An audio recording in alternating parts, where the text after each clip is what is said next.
আসসালামু আলাইকুম আপু। ওয়ালাইকুম সালাম। সেদিনকে আমার এই যে প্ল্যানটা পছন্দ হয়েছে, আপনি আমাকে হলো আজকে রডের ডিজাইনটা করে দেন। হ্যাঁ হ্যাঁ, অবশ্যই রডের ডিজাইন তো করতে হবে। প্ল্যান পছন্দ হলে অবশ্যই রডের ডিজাইন করতে হবে।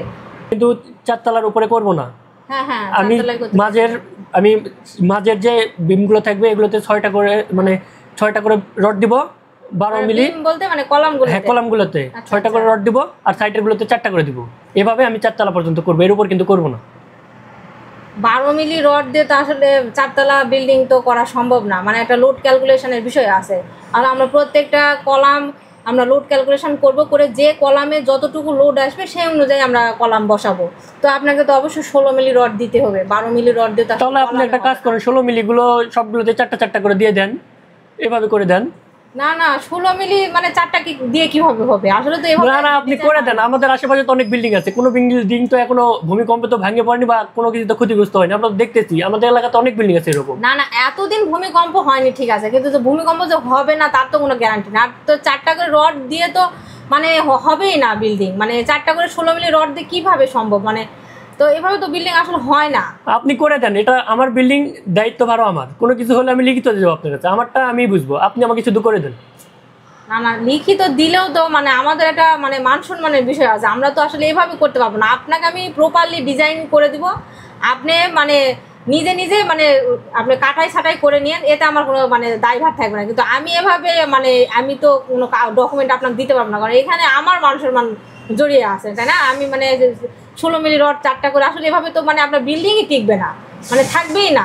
আমি তো দেখছি অনেক বিল্ডিং আছে আমাদের এলাকায়, কোনো বিল্ডিং এ কোনো ক্ষয়ক্ষতি হয়নি বা কোনো ভূমিকম্পতেও ভেঙে পড়েনি, এরকম কিছু না। আমি তো আমার নিজের বিল্ডিং এর দায়িত্ব ভার নিচ্ছি, আমি আপনার কাছে লিখিত দিয়ে যাবো যে আমারটা আমি বুঝবো। কত কম খরচের মধ্যে আমি স্ট্রাকচারাল ডিজাইনটা করে দেওয়ার চেষ্টা করবো, কিন্তু আসলে 16 মিলি 4টা করে রড দিয়ে ডিজাইন করা আমার পক্ষে সম্ভব নয়। আপনি কিন্তু তাহলে কম করে দিবেন, আমি চারতলার উপরে বেশি করবো না, আমার কিন্তু বাজেট বেশি নাই।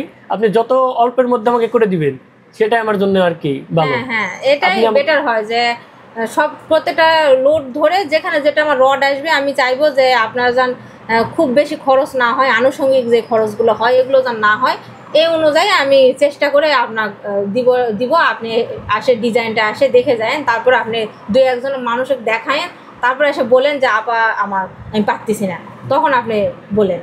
তার আগে আমি আমার নিয়ম অনুযায়ী আমি কাজটা আমি প্রপারলি করি, কারণ এটা তো আসলে যদি এরকম মানে কাজ হতো তাহলে তো যে কেউ এভাবে বাড়ি করতো, আর এভাবে বাড়ি করতে লাগে কিন্তু অনেক প্রবলেম হচ্ছে আজকাল। অনেকেই কিন্তু এখন বলতেছে যে এই সমস্যায় পড়ছি ওই সমস্যায় পড়ছি। এটা এখন আপনি বুঝবেন না, কিন্তু 2-4-5 বছর পর ঠিকই বুঝতে পারবেন, হাড়ে হাড়ে টের পাবেন যে আসলে ইঞ্জিনিয়ারের কথা না শুনে যদি বাড়ি করেন অবশ্যই আপনার কোনো না কোনো ক্ষতি হবেই। যত লং লাস্টিং করতো সেটা লং লাস্টিং করবে না, দেখবেন যে যদি 20 বছর টিকে সেটা আপনার টিকবে যে 10 বছর 5 বছর, তো এরকম আসলে হয়।